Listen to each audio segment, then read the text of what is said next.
Good Hello, morning. welcome, good morning. Just admitting people as they're coming in. Welcome, welcome. Hi. Hello, Greg. Good Some old morning. familiar faces. Wonderful. Maybe as people are joining, let us know in the chat. You can obviously see and hear us. It's fantastic. Maybe if you could just pop in where you're joining us from today, that'd be amazing. For those of you who haven't been to one of our events before, we like to run our virtual events as if we're in the room together. So we'd really encourage your interaction. And if you can turn on your cameras and join us in the room, that would be incredible. And I'm just going to, I know there's a few people on our list to come along today, and not everyone's here yet, but I am going to begin by acknowledging the traditional custodians of the land on which we're all learning today. And I'd like to pay my respects to elders past and present and extend that respect to all Aboriginal and Torres Strait Islander peoples today. Just going to open the chat there. Thanks, Greg. Nice to see you forward mining from the Sunshine Coast. Amazing. Yeah, hi Kelly. Hey Greg. Hi Hey, Phil. Annalise. Hey, Lisa from Canberra. Your first event too. Wonderful. Thanks, David from Sydney. Wonderful. Great that you could join us. Very good. Suzanne's from Ballarat. Wonderful. Andrew Block. Hello, welcome. Very good, very good. So I'd love to do maybe just a little bit of a pulse check before we dive into the content today. We'd love to hear in the chat something that stood out to you about the topic, the strategic activator. What's prompted you to join us today? What is something that you'd really be keen to hear about or learn, take away from today's session? If we could get maybe just a few insights, or feel free to jump off mute and share as well. More than happy for that. We love the interaction. While you're thinking about that, I'm also going to pop the link to the workbook into the chat, just in case you haven't seen that in the emails. Feel free to open that up and follow along in today's session.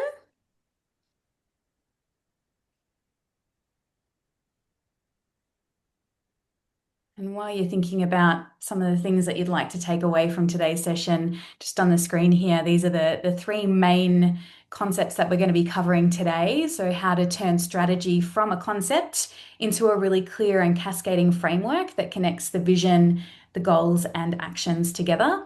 We're also going to be learning how to spot adaptive challenges and lead the behavioral change progress, and really progress that along there. We're also going to look at discovering simple ways to involve your people so that ownership, accountability, and alignment actually happen by design. So it's a really exciting topic. I'm really looking forward personally to this session today. Fantastic. Who have we got here? Annalise, a strategist by education and profession, and always interested in how to deepen your wisdom on the topic. Fantastic. Very good.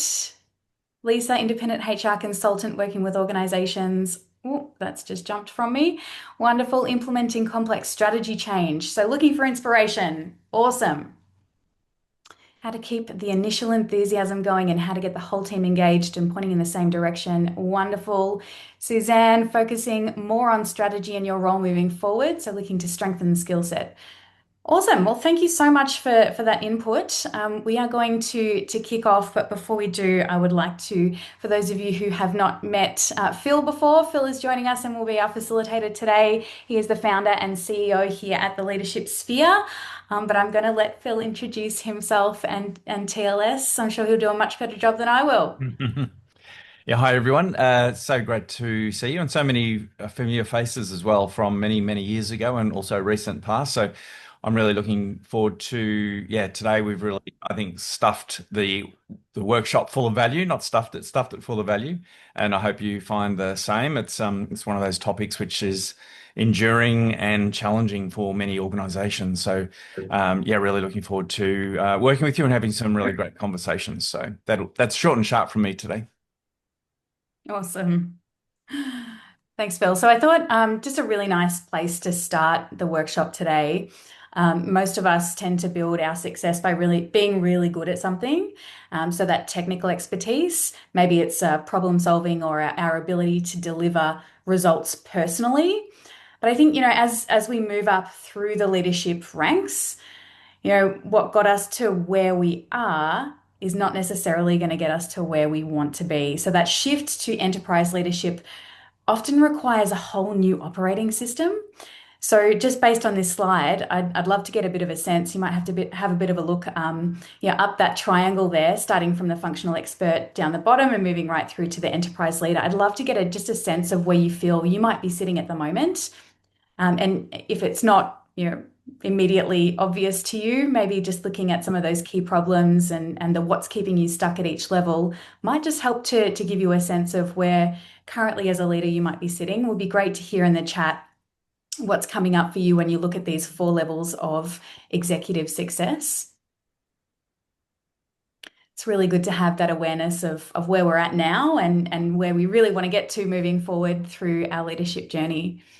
Keen to hear where we think we're sort of sitting on that leadership triangle at the moment.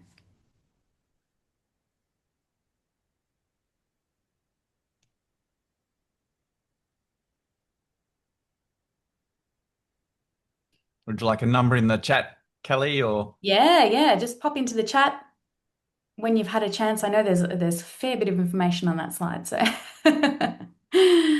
have a bit of a think about where you might be sitting at the moment. Feel free to come off mute if you'd like. Thanks, David. Strategic influencer, wonderful. Yeah, amazing. Thanks, Lisa. Thanks, Ash. Awesome. Lots of strategic influencers here at the moment. Very good, very good. So I thought also we'd like to share just a little bit about our Amplify model. If you've been to one of our last workshops, you might have seen this model. It's a TLS framework which is designed to cover each piece of the puzzle in building a really healthy, high-performing team that actually delivers on the organization's strategy. And that's our main goal is to really help leaders to deliver results through building a high-performance team. And so through the work that we do, we often find that there are 3 main obstacles that hold senior leaders back when it comes to building that high performance team. So it might be that your team are busy, but they're not really aligned. Everyone seems to be working hard, but maybe they're not always on the right things. Maybe those priorities keep shifting. The next problem that we often hear about is, my team is working hard, but we're not actually seeing those results. So you can often feel like you're making progress and then something happens. Same issues keep resurfacing quarter after quarter. Kind of seems like you're on that treadmill. And then the third main problem is that the strategy execution is really slow and frustrating. So you know where you want to go, but getting there can feel really hard or feel harder than it should. So I'm curious to hear where you're finding is the most challenging at the moment. Maybe it's all 3. We've also put together a bit of a self-assessment here that might help you identify where those gaps are for you. And if you open up the workbook on page 5 and 6, you'll be able to see this self-assessment here. You'll be able to see some of those components that we really know are problems for senior leaders. So you can see here, we have strong accountability rhythms, WIPs, dashboards that drive execution. I'd love you to just give yourself a red, yellow, or green. So red, needs serious attention. Yellow, we're doing okay, but it could be better. And then green, we've got this covered. So maybe just take a moment, have a bit of a read through this self-assessment and get a bit of a sense of where you might be at the moment or where your team might be at. You can look at this from a team perspective. And you'll see the self-assessment is across those 2 pages in your workbook. Would love to get a bit of a sense once you've gone through that. Maybe you can give us a thumbs up when you've been through that assessment. And would love to hear some thoughts just based on this self-assessment.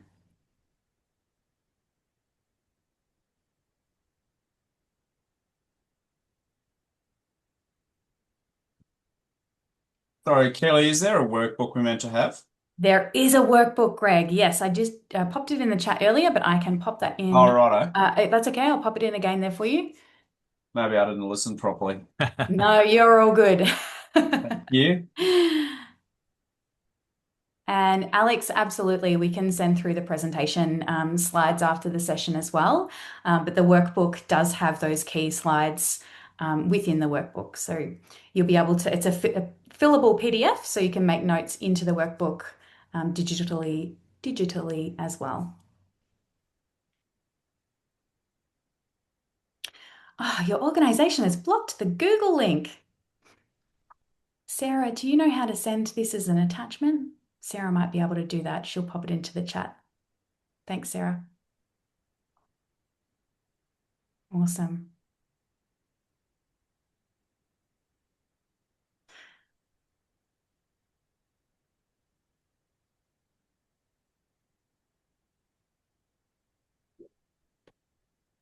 We need some background music, Phil. I was just thinking the same thing. I'll only say this once. I need to get it off my chest. They're re-bitumening the road right outside my window. Now I know you can't hear it, but I can. So, okay, it's off my chest now. I shared it with Kelly this morning in our prep. Yeah, it's very, very noisy, but we'll battle through. So I won't mention it again. I promise.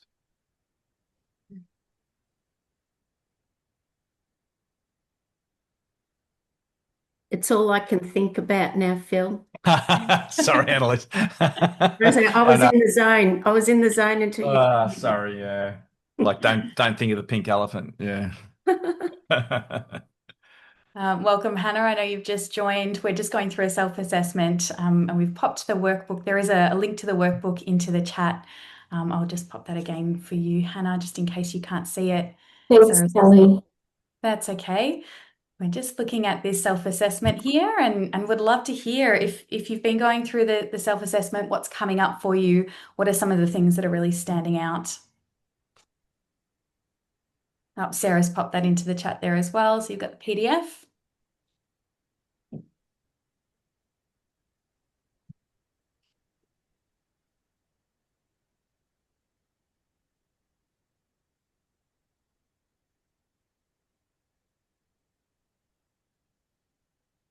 Annalise, oh, I love this. B6 green, C6 red, C4 yellow. Awesome. Very organized.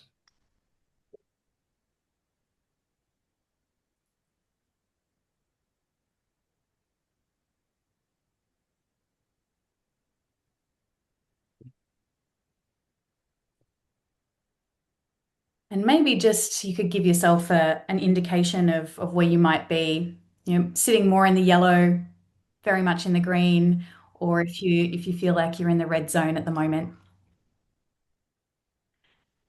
And we've just had a couple more join. So we're just going through a short self-assessment. It would be great to hear. The workbook is in the chat there. I'll pop that link in once more for those who have just arrived.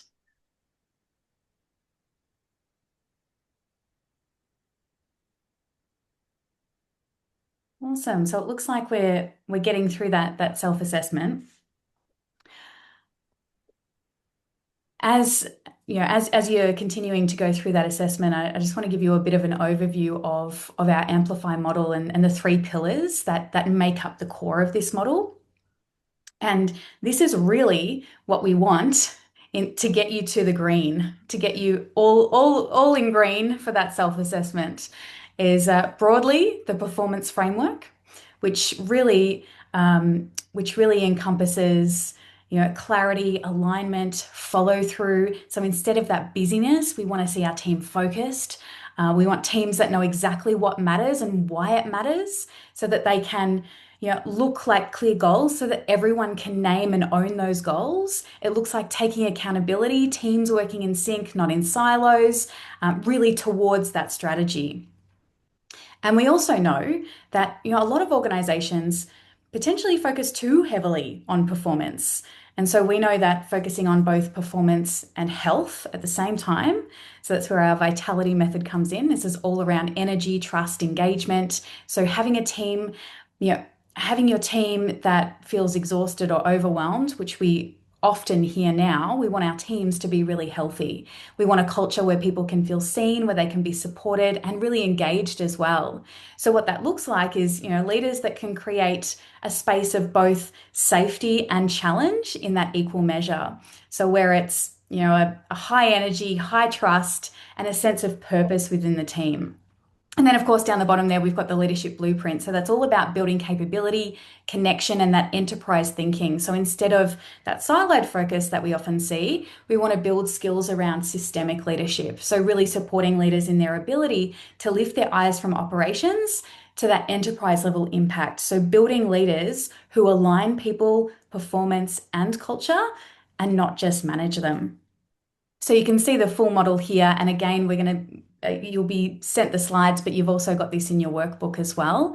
And this is what we really help leaders do within our Amplify program. We're going to talk a little bit about the program towards the end of today's session, but we'd really love to support you if this is the right fit for you.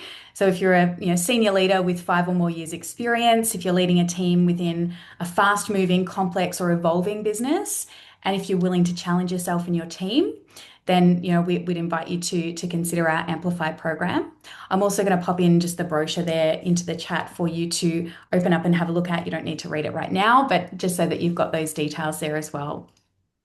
But I think that really sends me across to introduce Phil again, who's going to take over for the rest of the session. Excellent. Thank you, Kelly. Great setup. All right, so yeah, let's get into it. As you know, those 3 yellow boxes were on the landing page. So we're going to be faithful to what we proposed, and what's on the tin is what we're going to deliver, I hope. So we're going to start with really thinking about strategy first of all, and then the how. So it's really the what and the how. So the design and execution. I really love this quote just as a way to kick us off, from the late Colin Gray. The function of strategy is to be a bridge from purpose to action. And it's that bridge that I think many organizations are challenged by. I know there's probably about 3 years ago, there was a global survey of CEOs, about 3,000 CEOs, and 80% said they were dissatisfied with strategy execution. So we can come up with a nice strategy. Even there, I think there's some potholes that we need to navigate, but then the execution of that strategy can be really problematic. So this is our dual focus today, really is being able to understand the what and the how. This is some recent research that only came out in the last few weeks based on the last year or two of research from McKinsey, and what separates strategy champions from those who struggle. Or stragglers, as they call them. So you can see those 3 big buckets around designing the actual strategy, then how do we mobilize people and systems, and how do we execute? And it's interesting that only 21% of executives reported that their strategies passed 4 or more of those criteria. That's pretty low. I don't know what you think, but if it's only the 6 remaining, right? So there's a big gap there. So further to that, and I was working with a team yesterday where this was really was quite significant for them and really helped them craft the strategy as we worked yesterday.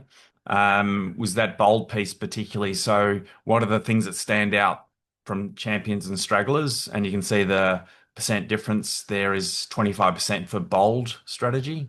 So challenging the team yesterday up in Canberra around, well, if you're going to have a successful strategy, let's make sure it's not, very pedestrian. What is a bold, really stretching strategy for the organization, which really, I guess, energize them then to have a different kind of conversation rather than being beholden to, government stakeholders or ministers or what have you. How do they actually really enlarge that?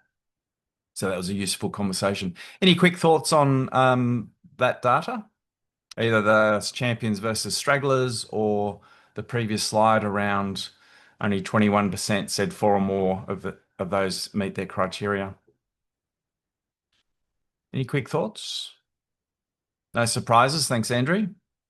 I have a question. Yeah, go, Is, Annalise. in your experience, how do you see the correlation between that result and core values, either at the personal level or at the organisational level? Are you saying, what's the role that values play in execution? Is that? Yes, yes. Do you see a higher percentage in those organisations? Yeah, I think yeah, I think if an organization hasn't got a good foundation of values and not just, on coffee cups, that they actually live that. Now, Mm, some of the work you and I did 25 years ago, Annalise, as culture champions, mm, that can really support, I think, and enable good strategy. So I think we can execute strategy, but there's always a cost if the values are low. There's a human cost, commercial cost. Yeah. Do others have any different views or want to build on that?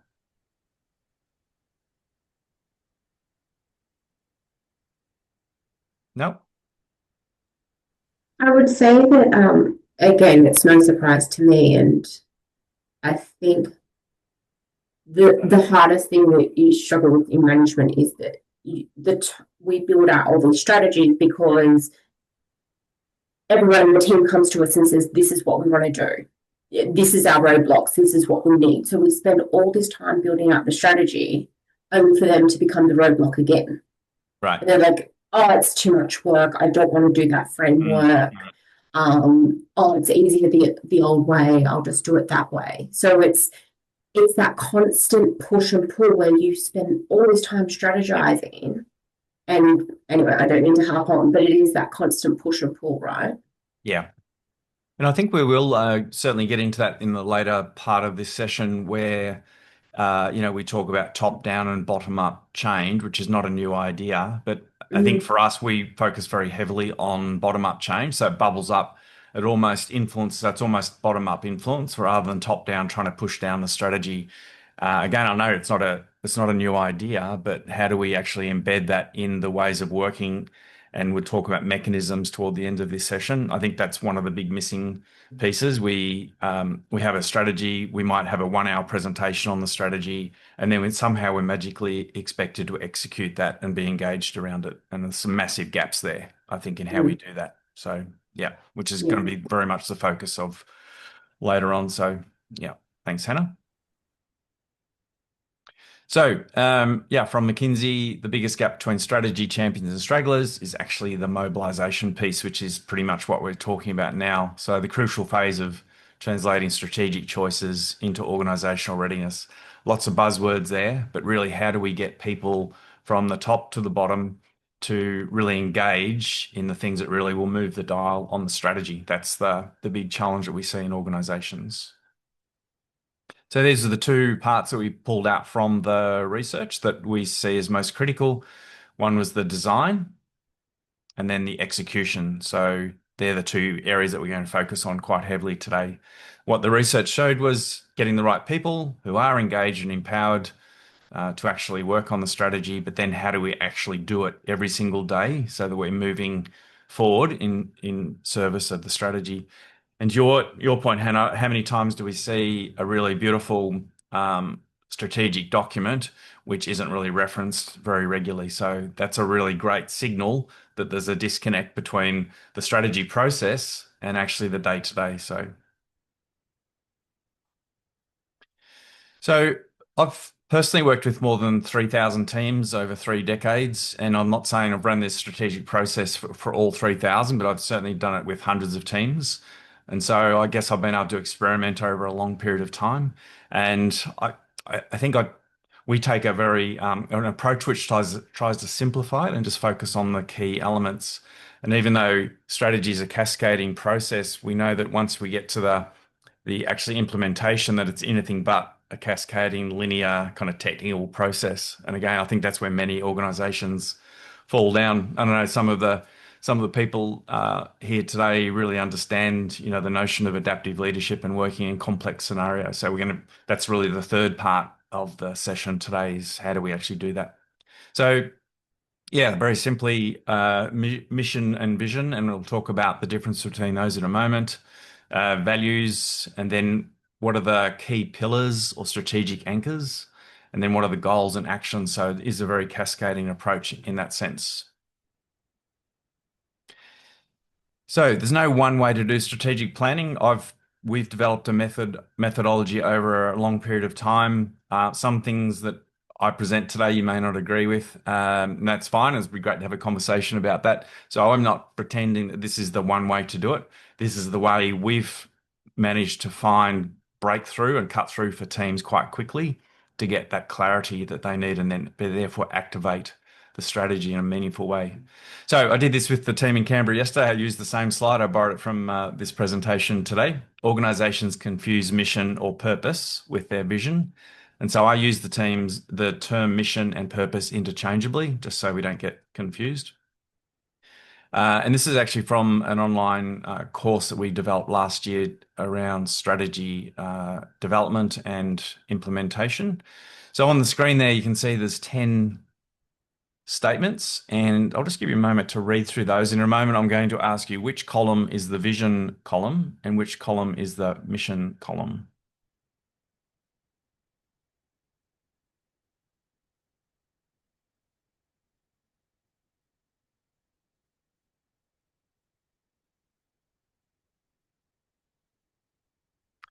All right, so if you think it's the vision, the column 1 is the vision column, just put 1. If you think it's column 2, put 2 in the chat. 1 for vision is the first column. 2 if you think it's the second column.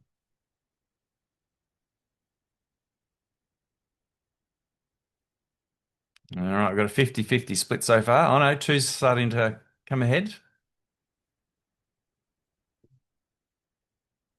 Very good. When I asked this question yesterday, we had about a 50-50 split as well, or that feels 2 is kind of the winner here today, potentially, by a nose. So let's have a look.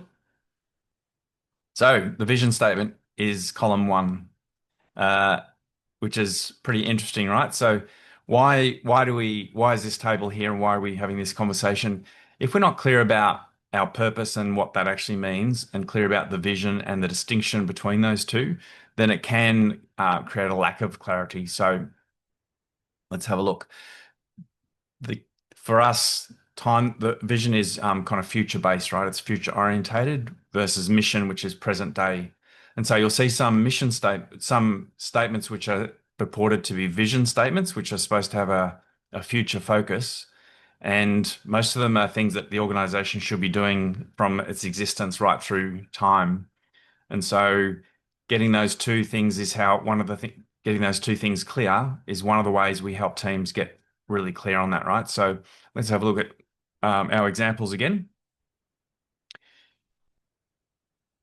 So you can see the difference here. So the Microsoft to help people and businesses throughout the world realize their full potential to empower they're both purpose statements in my mind. Now, to be fair to them, they may have internal vision statements which they don't want to publicize, but you can see the differences here. Patagonia, we're in business to save our home planet.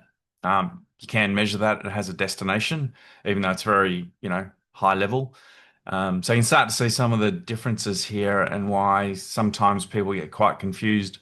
One of my favorite exercises is putting up 10 or 15 vision and mission statements, one asking people which is which, and also what sector do you think they come from? Almost never, because they're so generic, can people actually say, oh yeah, that comes from, fast moving consumer goods, or that comes from health, for example. So this is I'm kind of starting with the end and bringing that forward, if you like. This would be an example of, this is a made up company called Greenflow Technologies, which we used in our online course. But you can see the mission statement for me is really clear. When would that ever change? It probably won't, unless the organization fundamentally changes its reason for being. Like Nokia used to make rubber gumboots and then they made mobile phones. That's a fundamental shift in their reason for being. Then the vision statement has a directionality.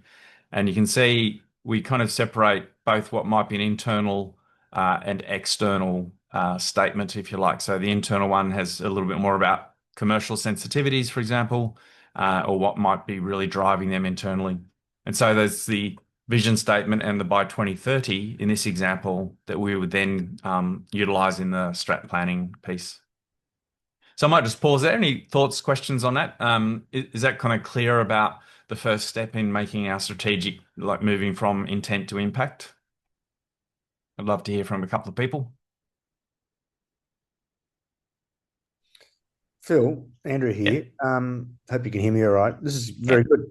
What do you, it's more of a question actually. What do you think, because these are big organizations, these are smart, intelligent organizations, well resourced. Yeah.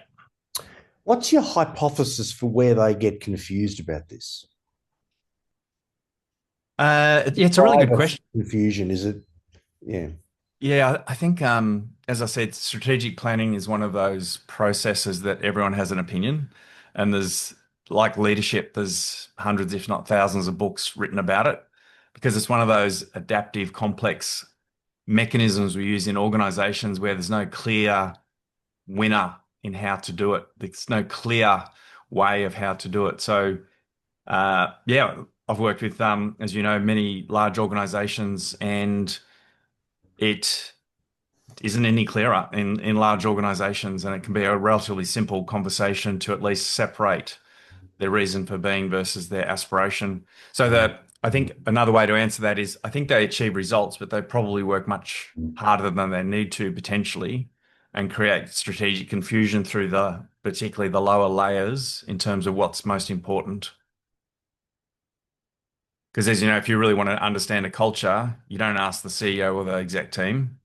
You ask someone at the front line, what's the culture really like? And you'll get their actual answer versus, and it's not just my opinion, research does suggest the higher we get up in the pyramid, the less connected we are to reality in Mm. terms of the culture. We think we are, but it's just not true. Mm. Yeah. What's your view? You've been around a long time, AB, Oh, and I don't know. I don't know. The older I get, the less I think I know. I'm curious about I'm curious as to the role of brand confusing it. Mm, I couldn't answer that. When I read those, I couldn't answer them because a couple of them I thought, oh, yeah, it's one. But then I went to the other, I thought, oh, it's two. I'm glad there was a mix in there because it wasn't obvious yes. to me, so I couldn't tell you Yeah. the answer. But I wonder whether there's a confusion about brand perception in there that's playing a role in or filtering or impacting on the organization's ability to be simple and clear about what it aspires to and what it says it's going to do about it. Mm, I suspect you're probably right that they overthink it. Mm. I reckon the larger organization they are, you give them 10 minutes just in an elevator. What do you really want to see happen? What do you yeah. think you can do? That will be as good as it can get. The rest of it will just dilute it, confuse it with frontline aspirations, industrial pressures, brand perception, market research, and a whole lot of other stuff. And then you'll come out with this largely sort of filtered, amorphous thing that confuses actions and aspiration. Yeah. Yeah, I think sometimes we can confuse brand with strategy, and because obviously brand by definition is an external facing proposition versus internally. And we know there's massive differences. There's been massive breaches of integrity across very large companies that profess um, Australian Army, right? I remember going to a conference where they professed their culture. They showed us the data and how amazing they were. And we know how that turned out in terms of some of the horrific things that have occurred, in the army and the military or defence force in the last several years. So there's one thing about how we talk about our organisations externally versus actually what happens internally. Yeah. I will say on this example, so for me, reading it, the vision statement means something because it's backed by the internal. So in the vision statement, you have 2030, and then you've got internal of what you're going to do by then. If you read to be honest, I can't even read the top. What does that even mean? It's a lot of buzzwords with no depth. And I think if that's what you're putting on your wall, from maybe the couple at the top do know what that means because they were part of creating it, but reception won't know what that means. Yeah, I think that's the cascading effect, isn't it? And I'll share the process we go through very shortly, but the words can be absolutely perceived as buzzwords and not meaningful, but then as we translate that into much more practical things, I love I can't remember the organization now, but it's one of the global CEOs who he walks around, different locations around the world because they're a global organization, and he says, "What do you do, and how does that connect to our strategy?" It's all he asks people. Mm. And if they can't in a practical way answer that question, he goes and has a chat to their manager and says, "Tell us how you explain the strategy to people and their contribution." So that's a really practical thing to do, I think, which brings it to life. In some of the work that I've done, or in my experience over the years, a vision statement is future focused, but can Hmm. also be stated in the present, which is what I like about this one. And stating Mm. it in the present, in fact, makes it even more powerful, uh, Mm. because we imagine that we're actually living it and doing it right now. Yeah. And the mission statement is the steps that we might take to actually get there. So, how do we imagine that world where every drop of water is used wisely? We do that by empowering industries and communities to thrive. And Mm. so that's where I see the distinction. Mm. And the brand, I think, is a really interesting conversation. And I see that as almost like a tagline, like just do it. Yeah, that's right. Um, so in its simplicity, that's how I see it. The vision is the aspirational North Star. The Yep. mission is a bit more granular, and the brand is the tagline. Yeah, so it'd be good to have. Yeah, you'll probably won't be able to see mission and vision statements the same again in terms of that analysis and critical, and you do that anyway. But that critical analysis and saying, is that your reason for being, or is it a destination that you're after? So, Mm. yeah. Okay, thanks, Annalise. I love your thoughts on that one. Sorry, I just skipped over that. So in our process, again, which it's tried and tested, and I think is much simpler than many strategic processes out there. There's lots and lots of different tools we can apply. We then apply the age-old strengths, weaknesses, opportunities, and threats to the vision statement, which then start to bring it to life in terms of, okay, what do we need to do around this? So very simply, strengths and weaknesses, of course, are internal. Opportunities and threats are external. So how do we leverage the strengths and opportunities? How do we mitigate or manage the threats or the weaknesses? So bringing this to life, and then from there, which is a really great conversation for teams, is then bringing out, well, what are the themes, that are coming out of the SWOT analysis? And in this case, there's three themes, for our made up company, which is about technological innovation, cross-sector collaboration, and organizational excellence.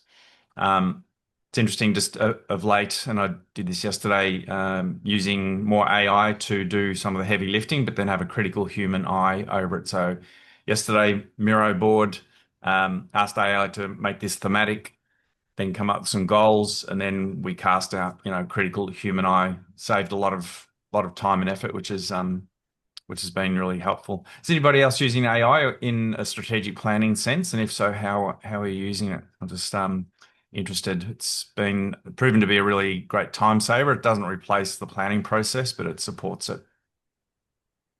I use AI almost every day, both Yeah. personally and professionally.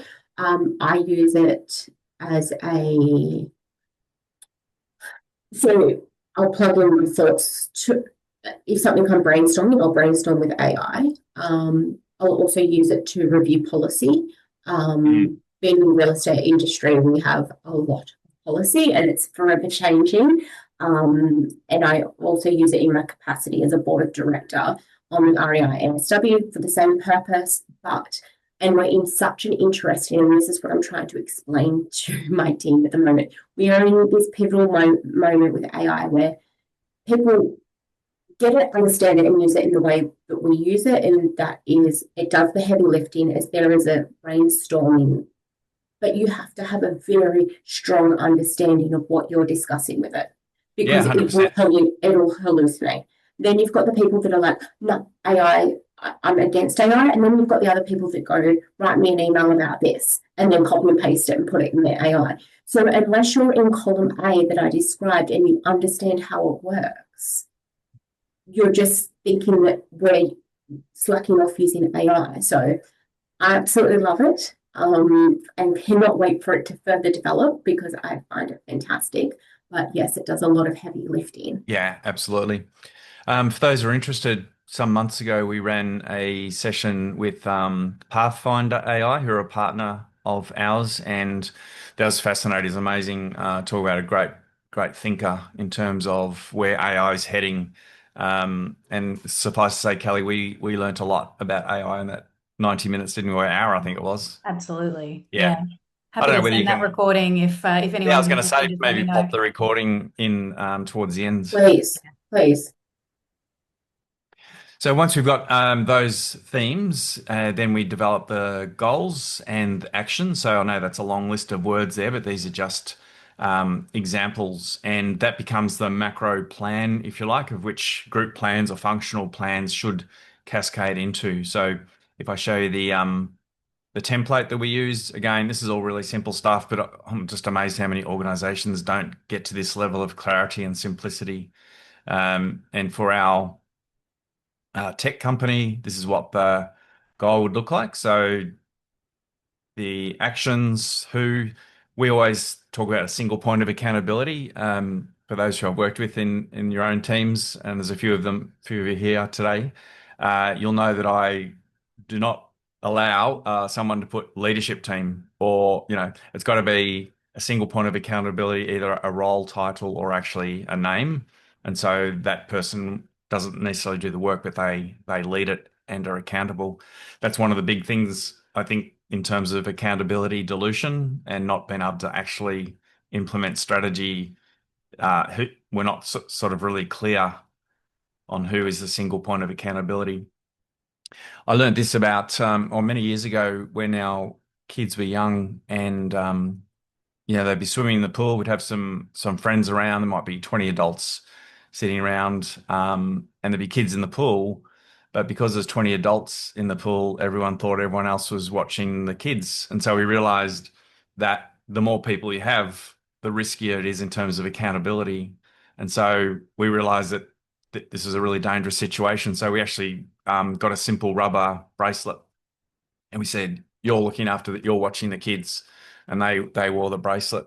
And so I tell that story a lot in our team sessions and strategic planning. Is who's got the bracelet on, who's got the band on for this, and it just elevates the execution percent success rate. So.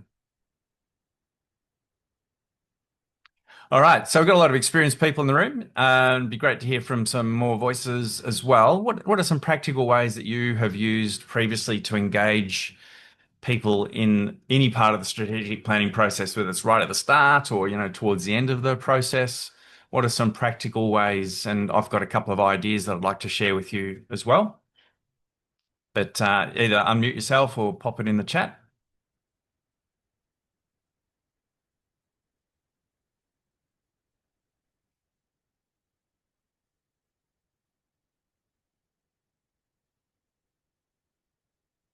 Thinking.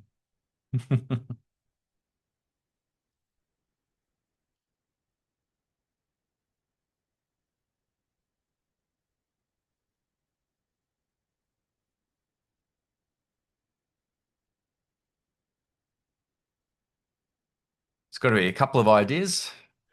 No one's keen to share, Phil. No one's keen to share. Here we go. Oh, now my mic isn't working. Sorry. On focus groups with teams and brainstorm, whiteboard, etc. Yeah, excellent. Thanks, Rachel. So here's a couple of ideas, and that we do use fairly regularly. I couldn't find an image that said World Cafe, but I know there's some people in the group here that are very familiar with this process. So World Cafe being like using an appreciative inquiry, where you might have the whole organization in the room, if that's possible. Or the whole function in the room. You might have 500 people or 1,000 people in the room, and really talking about what could be. Appreciative inquiry is, hey, it's 12 months in the future. you're kicking goals, you're amazing. The world's talking about how good you are at X. What would that look like, sound like, feel like? Those kinds of things can be fantastic and really engage people in the future direction. Workshopping, focus groups, as was said from Chanel, strategic workshop. Yep. Also, we sometimes deploy our actionable habit builder. Actually, just to give my throat a bit of a rest, Kelly, do you want to talk about habit builder for 30 seconds? Yeah, absolutely. Question without notice, Yeah, no, that's all right. and then I'll talk about how we apply it. Yeah, so Habit Builder is a technology partner that we work with to help embed learning. So, for example, at a workshop, we might set up a habit builder to help participants take what they've learned from the workshop and then really embed it through their daily work. So, for example, after a session, everybody will get on their phone and select a habit, and then over 21 or 30 days, they'll be nudged. So whether that's by a text or via email, they'll receive an update to say, hey, how are you going on your habit? And then they'll log in just on their phone, give themselves a rating between 1 and 10 as to how they're progressing with their habit, and the option to pop in a little note or journal entry. And then we can actually track that over time and see how they're progressing with that particular habit or thing that they've been learning. But there's also other ways that you can use it in regards to cascading messages through the organization. Phil, I might let you Yep. focus on that bit. But so, yeah, whether it be trying to enhance psychological safety within a hospital or cascading a strategy conversation, not a presentation, but actually a presentation, but yes, a really good conversation is we create a session plan for leaders, which they lead for 1 hour. Then people commit to some kind of action which is going to move the strategy forward. And then they have a conversation with their team. And so it literally cascades, but it is more about a conversation. And through the mapping process, which you can just see there, we can see behavior change from time one to time two, for example. But the most powerful part of that is having leaders have the conversations and, being provided with a structure to do that, not just a PowerPoint presentation, and it's kind of delivered in a very one-way kind of style. So that's a couple of ideas for people to utilize. Okay, let's move on to the second part, which is really the mobilization part. So how do we learn to spot adaptive challenges and lead the behavioral change throughout the organization? So this is where many organizations fall down, and this has been a passion of mine and study of mine since the early 2000s, including going over to Harvard and doing some one of the executive programs with Ron Heifetz and Marty Linsky, Alexander Grayschau, those kind of guys who, particularly Heifetz, who really created this notion of adaptive leadership and what it means. So that's the model that we subscribe to because we see it as the most robust and applicable across organizations, no matter what the context. All right, so 4 essential practices of adaptive leadership: diagnosing the system. So just like medicine involves 2 core processes, so diagnosis and then action. But that's important, and what Heifetz talks about is, we can't sit on the balcony and kind of pontificate and diagnose from afar. We learn about the system by interacting with the system, and then we need to adapt as we go through. And as it says here, we also need to be able to mobilize ourselves, but also diagnose ourselves. What are our values and assumptions or biases that might be getting in the way of the process, and how do we best deploy ourselves? So this is a very high level macro model around adaptive leadership. And I know there's definitely some people in the room who are practitioners of adaptive leadership and use it very well. Hey, I might, Andrew, with AB, with that question without notice, you're in a healthcare environment and you understand this better than many leaders I've met. How do you apply it, or what would be a simple kind of, what question am I trying to ask you? I'm trying to, bring it to life in a real world case. Sure. Yeah. Well, Phil, healthcare's got, it's got lots of moving parts. It's a good laboratory to really test the concepts in, isn't it? Because, it's high stakes. Everybody has an opinion. Yeah. Everybody's opinion's valid. It's not like you're making rocket engines where, well, I'm going to listen to the engineers. Not interested in anyone else's opinion about this. I want to see what the math says. Healthcare's not like that. It's got its scientific rigor, but it's also got this challenge of everybody has an opinion, and those opinions are valid and of value. Yeah. So, my observations of adaptive leadership, some of the key things in healthcare are the top left box. Start with that. We often in healthcare think we know what needs to be done.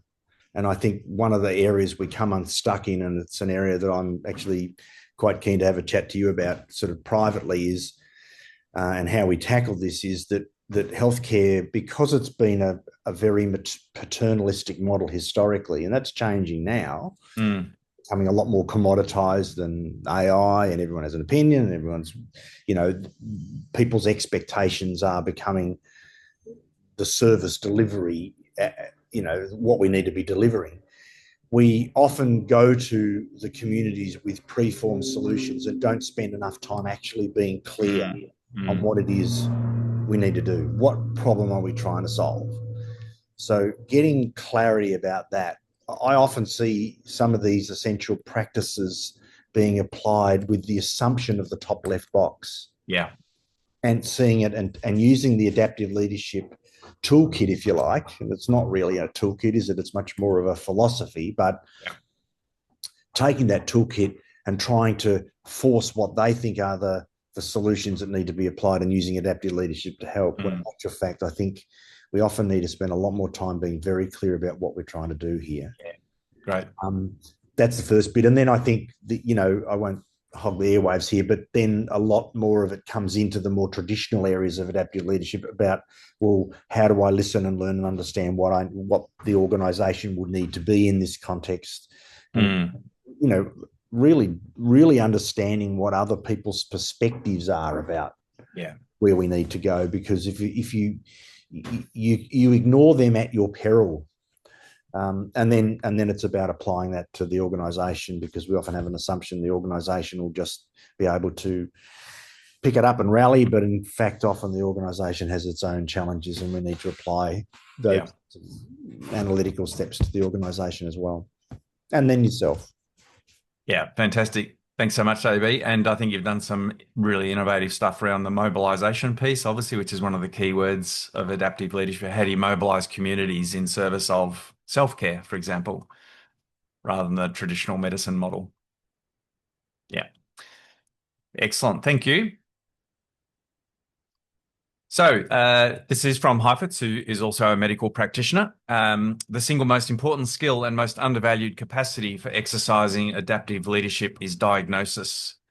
So I wanted to dive in a little bit about, and some of you, you'll eat this stuff for breakfast. For other people, this might be quite a new concept for you. So I'm not going to rush through it, but understanding the difference between technical and adaptive is critical. Dean Williams, who is actually a Geelong here in Victoria guy who's been at Harvard University for 3 decades, talks about when we apply a technical fix to something which is an adaptive challenge, he calls it counterfeit leadership. So it looks like we're leading something, it looks like we're doing something, but actually we're not actually in service of the strategy. We're not moving anything forward because we've applied the wrong solution. And we'll get into this in a sec. So technical, problem's clear, versus adaptive, the problem requires learning. Solution is clear versus the actual solution requires learning. The knowledge, requisite methodology doesn't necessarily exist in the organisation. We need to adapt and learn how to do it. As I just said, work often sits with authority in technical change versus work sits with stakeholders, which I guess is what, Andrew, you're talking about a little there. How do you mobilise people to do the work that they need to do? And the same is for strategy. How do we mobilise people from the bottom up rather than top down? Cause and effect, so technical is more linear versus adaptive, which is generally linear and cause and effect, non-linear cause and effect, that should say. We've done it before, so we have experience versus it's quite new. Success is finite. We can actually say we achieved it. whereas in adaptive, we can only say our best measure of success is making progress. This is probably the biggie. For adaptive, we need some shift in people's values, beliefs, priorities, or the loyalties they may have to how it used to be, the old way. We've always done it this way, or loyalties to a particular person in the organization. How do we kind of disaggregate historical loyalties to be able to move forward in a new? Any quick thoughts on that list? Looks like a relatively simple list, but I think it took me years to actually understand it properly. So I think I've got a good understanding of it now, but Yeah, Phil, that's interesting. I'm working on a mine site and working on a project called High Reliability Organisations, which people might have heard of before. But it's relatively new in the mining industry, and certainly new to this site. And I'm leading it, and I guess looking at that those adaptive things there, or facets, or what we would call them, kind of like resonates a lot because there's a lot of discovery and solutions require learning, new skills and approaches. And then even success is often about making progress and may never be solved. I mean, the idea of it being a yeah, highly reliable mine site is something you probably never get to because things always go wrong. yeah, So I suppose it's about making progress and never actually getting to the point where you're as reliable as an aircraft carrier, which is the what we are aspire to be, I suppose. yeah. Fantastic. Yeah, thanks, Greg. That's yeah, I love your reflections there, and I think as people come and go as well, which is the unknown, isn't it? About systems when people change, come in and out, or context changes, then the system has to adapt again. So it's definitely not a technical undertaking. In fact, and I'm not going to open this up for a discussion, but I've challenged myself often over the years. I struggle to think of any scenario where there's not an adaptive component that involves people. And I had a physicist once challenge me and said, "What about a mathematical formula? Where's the adaptive component in that?" I said, "Well, when a human tries to navigate the formula, you're uncertain of the outcome." So anyway, and we'll get into some examples now actually to try and bring this to life. So AB, this is your world. Patient presents with a bacterial infection. Action. Technical solution is antibiotics are prescribed and the infection clears up and the patient is happy. What about if the patient presents with depression? What would be the action we'd take? So just if you want to unmute when we're thinking about adaptive and technical.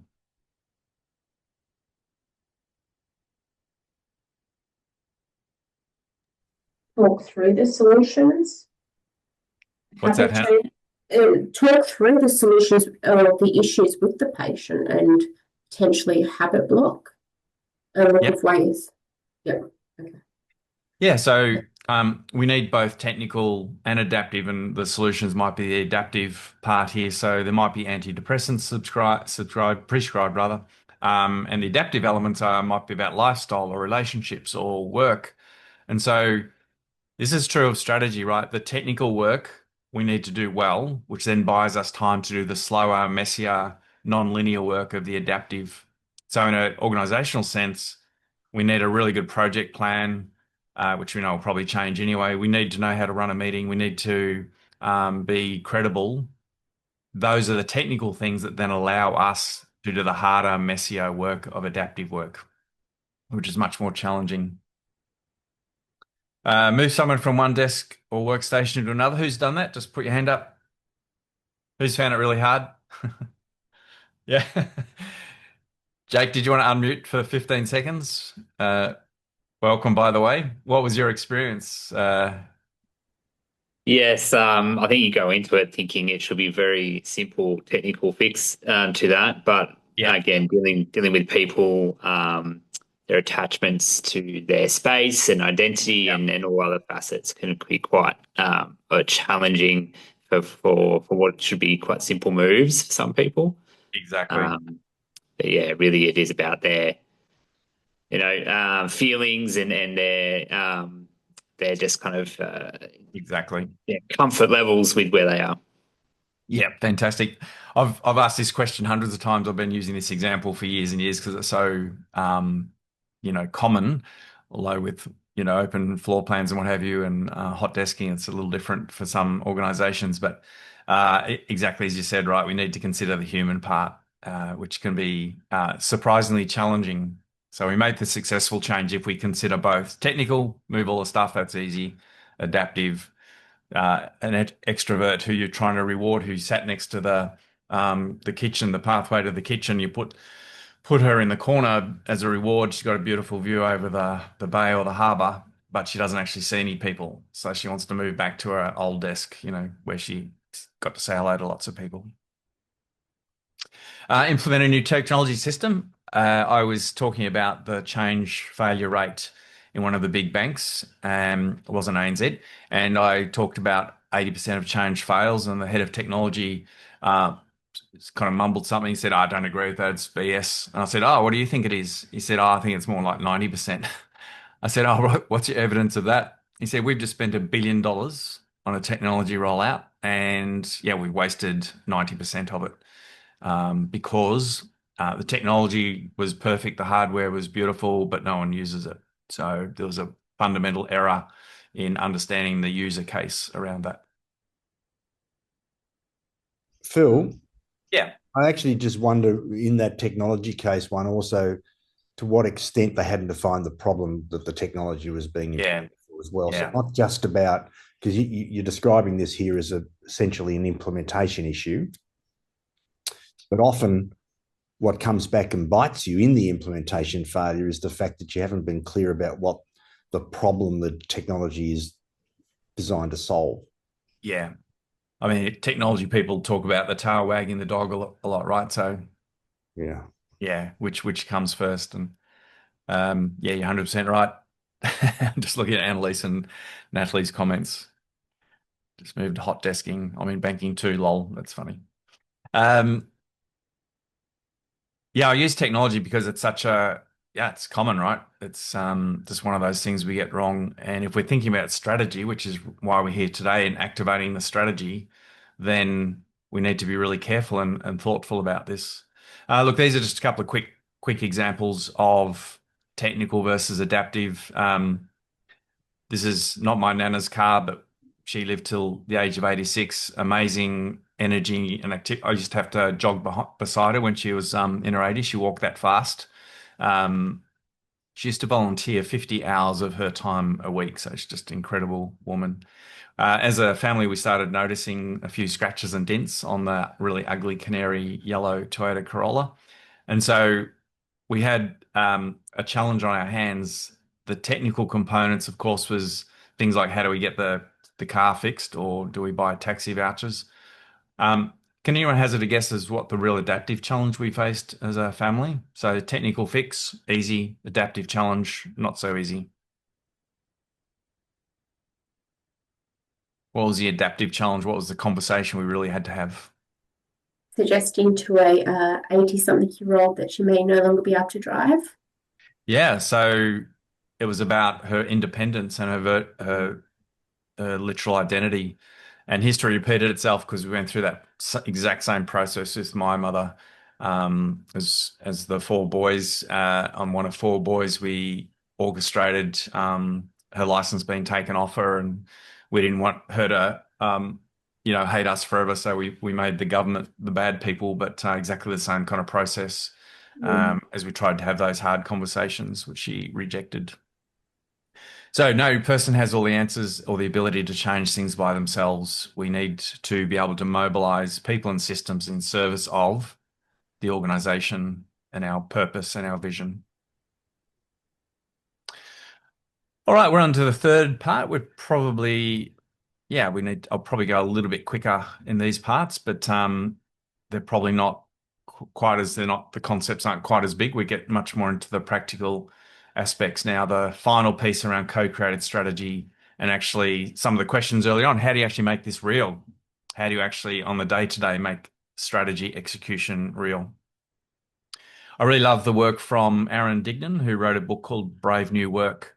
It's a fantastic, for me, inspiring, provocative read about moving from an industrial age paradigm of organizational design and how we work and what we expect to one which is much more evolutionary. And the number of case studies in there about, bureaucratic drag and all of the things we kind of orchestrate in organizations versus a new type and how we change, I think is really illustrative. It's one of about 5 books that are my Bibles in terms of organizations of the future.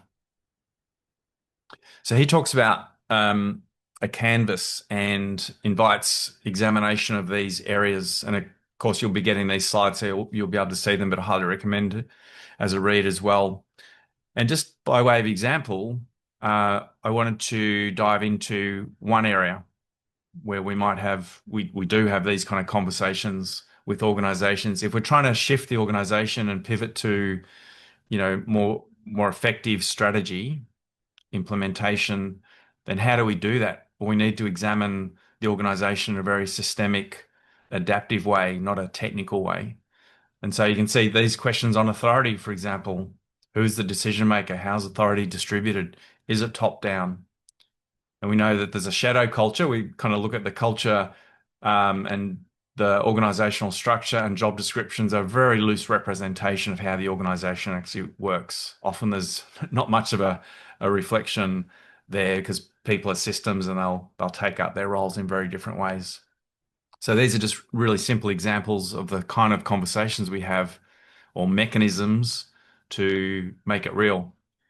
I'm not trying to sell these. We don't sell them, so you can buy these on the Brave New Work website. But there's tension cards. So there's about 80 cards which talk to a whole lot of challenges that organizations have. And then there's practice cards, again, just a tool we use for teams to get clear on the things that might be getting in the way of strategy.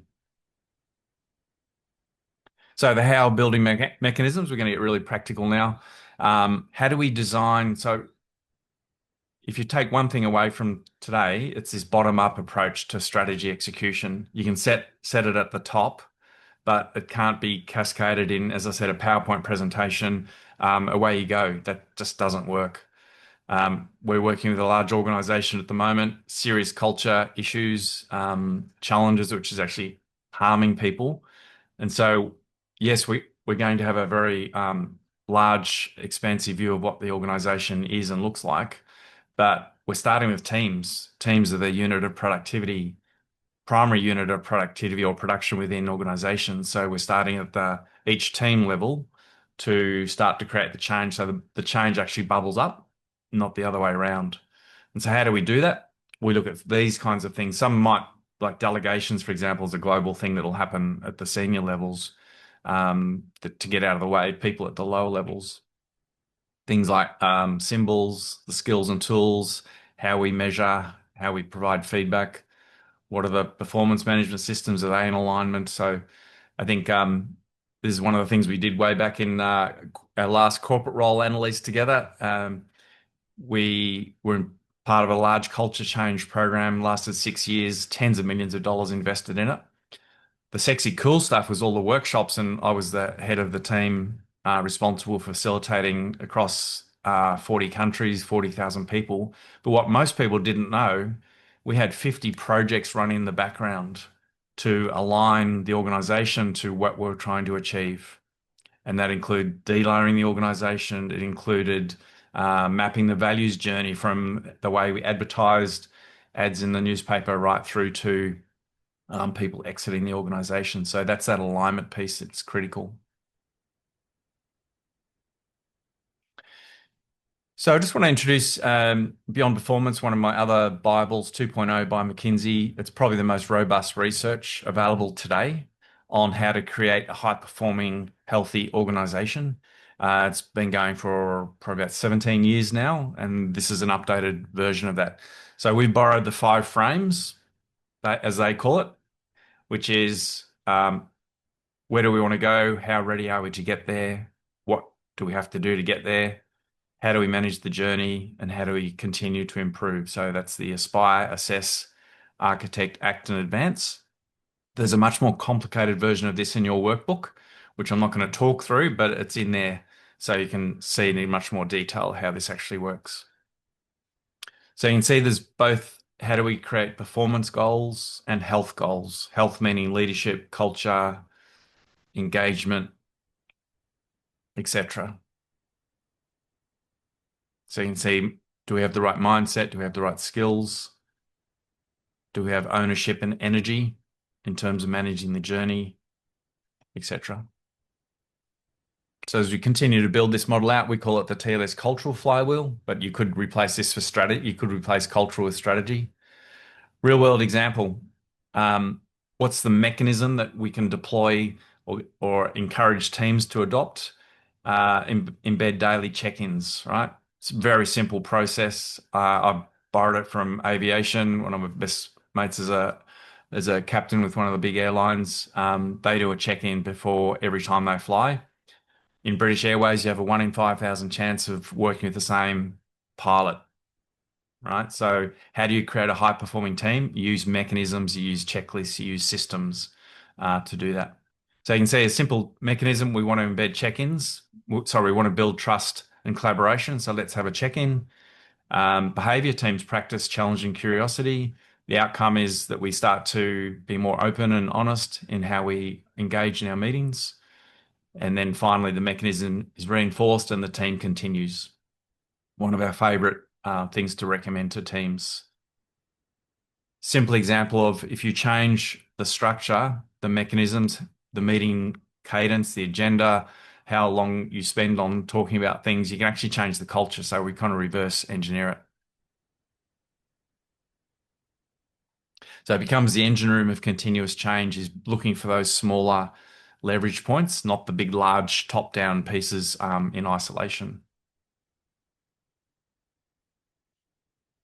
So that's the cultural flywheel, and it really does operationalize big systemic change, which is quite different to how we see most organizations do this. It's not agile management. We borrow some parts from agile design thinking and general change management theory. So again, what's this look like in practice? Here's a couple of more examples. Did this yesterday, rose, thorn, bud, as a quick check-in. What's working well? What's a challenge for us? What's an emerging, something that's looking really great? Tension practice experiment. That's the Aaron Dignan thing where we have the cards. What are the tensions? What are the practices to counteract those tensions? Or a simple decision tree. What decisions can I make at my level and have clarity around that? This is the big mummy and daddy of the 2 frames or 5 frames model. So you can see there's a lot in there. Looks at the 5 frames on the left-hand side, and then the performance and health goals and what are some of the things you might do in there. So again, the reason we put this in the workbook and as a slide, so you've got this to look at, because I'm not going to talk through it today, but if you wanted to really get into this, Beyond Performance 2.0 is where this is outlined in great detail. And this is a simple kind of version of it. In our last webinar, we talked about the culture code, and this was the framework we used in that. So we borrowed from the culture code as well. Just a simple kind of diagnostic process, being clear on where you want to go and how you're going to get there. All right, the very final bit before we hand over for questions or hand back to Kelly is how do we enable this as leaders? And in all of our kind of reading, research, experience, again, not a new idea, but for us, building a culture of psychological safety has to be the foundation, which leads to more robust discussions, better decision-making, better solutions, better strategy implementation. So safety, build the mechanisms, empower and share leadership, and then guide towards that strategy.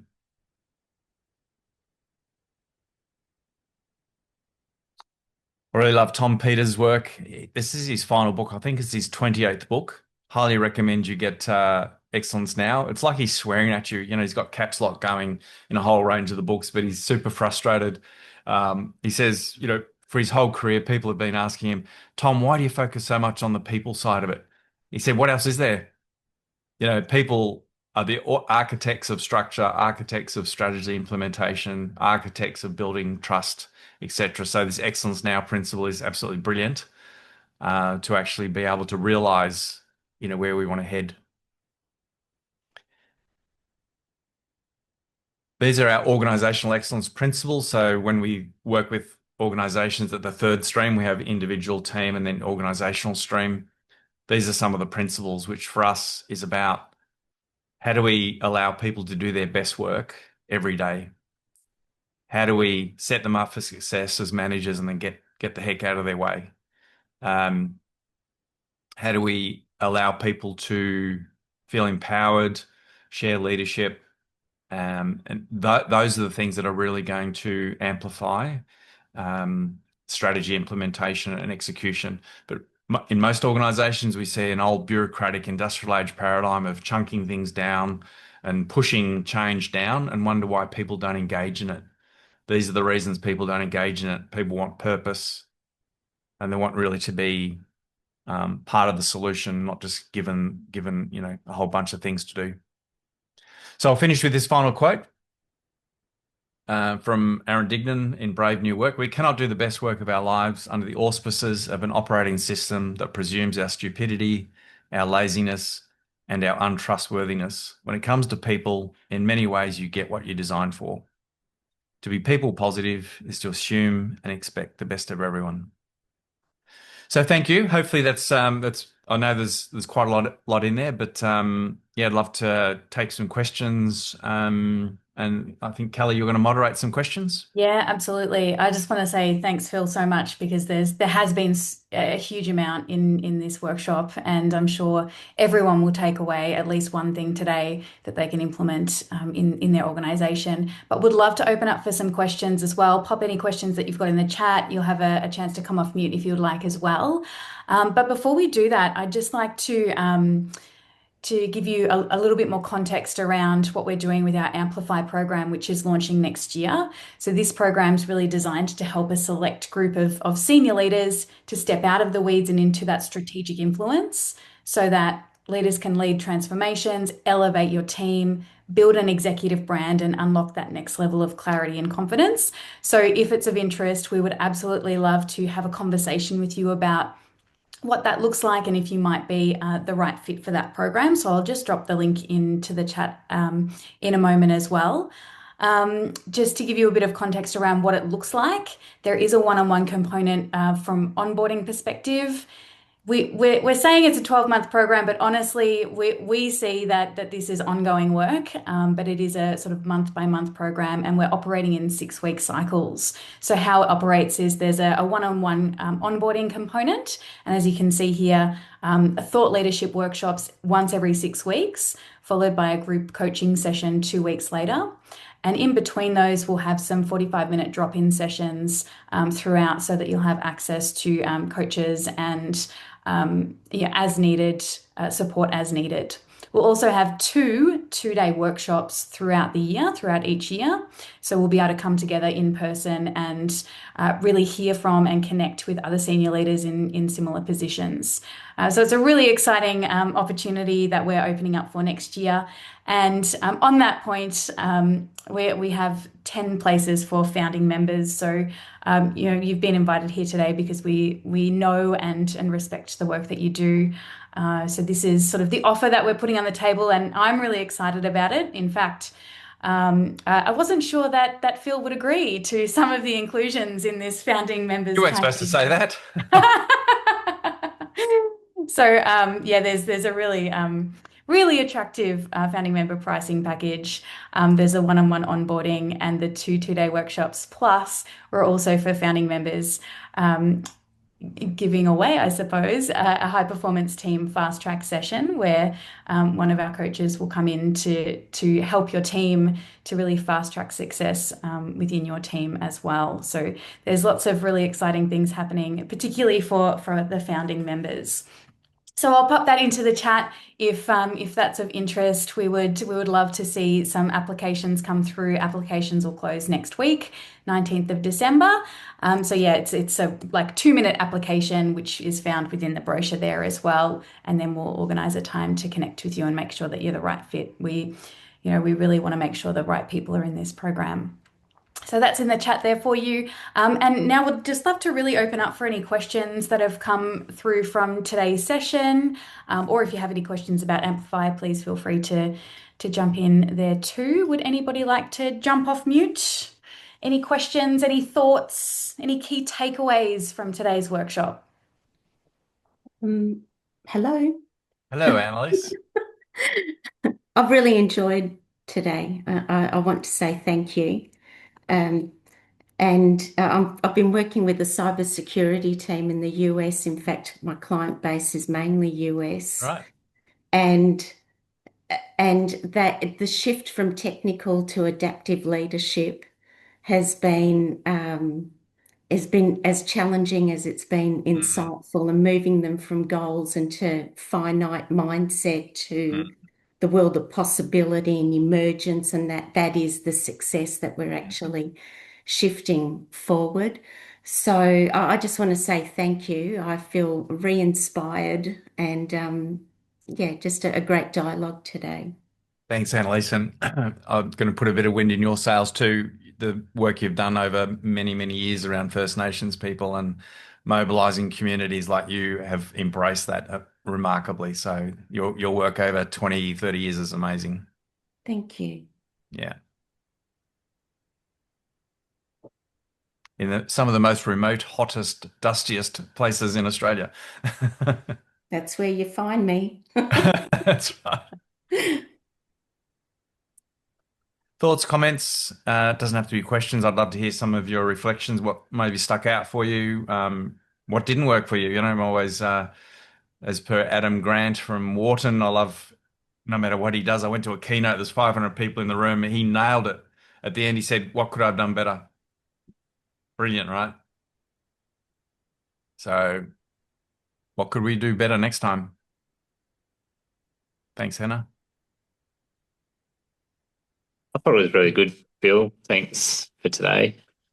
Yeah, I think, it's a lot of things there around really empowering our teams and giving them that agency as well. And yeah, I think there's a bit of that trick there, though, is probably that next layer down of what happens when they're not rising up to that agency, or perhaps not wanting to do that, and that's certainly a challenge I experience as well. So there's I'm not sure if there's elements of that can be touched on in some capacity, because as leaders you really do try and provide that agency and empowering and that space and framework, and yet sometimes it doesn't quite be reciprocated, or they don't want to go into that space.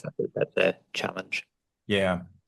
It might be an oversimplification, but I think we train people to be that way sometimes, to be passive recipients of direction and task and, projects and what have you. And I'm interested when people say, and I know you didn't say this, but I'm interested when people say resistance to change. I'm not even sure it's a real thing.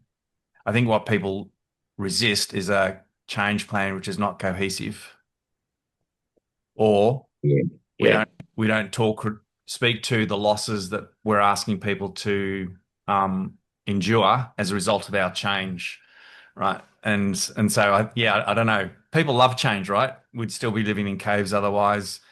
We'd give back our Tats Lotto winnings if we didn't like change. People love change. It's a shitty change they don't love. Yeah. I know that's not exactly what you said. I'd kind of diverted slightly, but yeah. No, but it's been really enjoyable. It's good timely little session for myself. So thank you. Awesome. Thanks, Jake.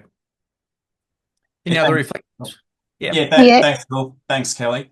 Just a quick bit of reflection. I was reading a book or listening to a book over the last few weeks by it's a biography by Rusty Erasmus, who's the Springbok rugby coach. So I don't know if any rugby fans online. And I do support the Wallabies. David's smiling. Must be a rugby fan, I'd say. Yes, he is. He's nodding. Yep. But okay. And he was talking about, some things they did with the Springboks. And he said, whilst they had a lot of leaders in the team, he didn't actually focus on creating leaders or leadership. It was actually about creating ownership. Right. And I noticed ownership on one of your slides you just went over. Yeah. And I think it's kind of a really good point. Absolutely. I think we talk about accountability. I know I used it a lot today. I've got a slide that says the difference between accountability, ownership, and responsibility. I think we need to focus much more on ownership in organizations. I had I was working with one of the big unis last year, and one of the quite not humble leaders said, "I hold my people accountable." And I said, "That sounds like a failure of leadership." He goes, "What do you mean?" I said, "Well, what happens when you're not there?" Right? So how do we engender ownership? Charles, you might know something about the Springboks without putting you on the spot at all. Are you aware of some of what Greg just said? And you'll hear the accent and you Yes, may guess yes, where yes, Charles is yes, from. indeed. Yes, indeed. I am. I was actually putting my hands in the air when you mentioned the Springboks. Super proud of what Rusty's done, and I think another thing that I'm proud of is that he really drives a real team culture. It's not about individuals, and he shows the depth. I think for me, it's the depth through his leadership style that he's really resembling at the moment. And he's never congratulating his team to say we've won it. You're actually not there yet. So he's actually saying that even though you think you're at the top of your game, he's always trying to inspire the team. Don't get overly confident. Remain humble. We still have a lot of work ahead of us, which I think is something that resonates quite well with me as a leader. Love it. Thanks, Charles. All right, we're just about out of time, I think. Kelly, did you want to wrap up and say goodbye? Yeah, just want to say thank you all so much for giving us your time this morning. Hopefully you'll be able to take away some gold nuggets from the session. We'll be sending out the recording and the slides, and you've got the workbook there as well. That'll be coming likely tomorrow. But yeah, thank you so much, and hopefully we'll be in touch. Thanks, everyone. Great to see you. Thanks, Thank everyone. you. Thank you. Bye. Thank you.